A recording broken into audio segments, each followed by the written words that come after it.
Hello, my name is Logan Holloway, and I'm a research assistant. I'm here today to present a report for employees moving to Cairo, Egypt. This report is prepared for Mr. Gary Beatty, Vice President of Training for the Holloway Mars Bars Corporation. Before jumping into the objective of this report, I want to talk about the geographic location of where our new branch will be. Our new branch will be located in Cairo, which is the capital of Egypt. Cairo is just south of Alexandria and along the Nile River. West of Egypt is Libya, south of Egypt is Sudan, and east of Egypt is Saudi Arabia. The objective of this report is preparing employees that will be managing our new branch in Egypt. During my research, I've discovered several culture shock factors that will help the employees cope with living in a new country. The first culture shock factor I discovered is the everyday life in the country. Firstly, traffic in Cairo is very different than most of the United States.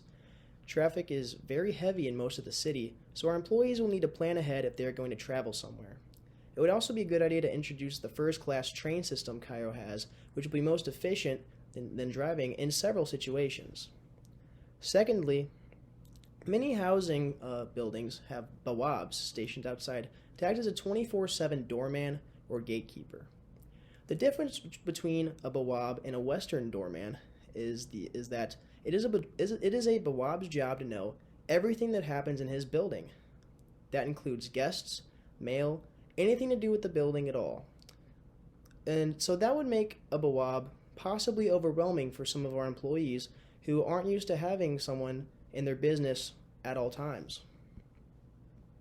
And lastly, Egyptians typically eat twice a day, unlike Americans, where the standard is 3 meals a day. Egyptians on average eat a late breakfast and then dinner. Common food items for Egypt include different types of bread, rice, fava beans, eggs, kebabs, shawarma, and falafels. The second culture shock is the economy in Egypt. For one thing, the currency used in Egypt is the Egyptian pound. Compared to the currency used in the US, 1 pound is about 6 cents here in the United States. Secondly, the cost of living should be taken into consideration. Most items are pretty cheap to tourists. However, Egyptians' cost of living has drastically increased in the past couple of years.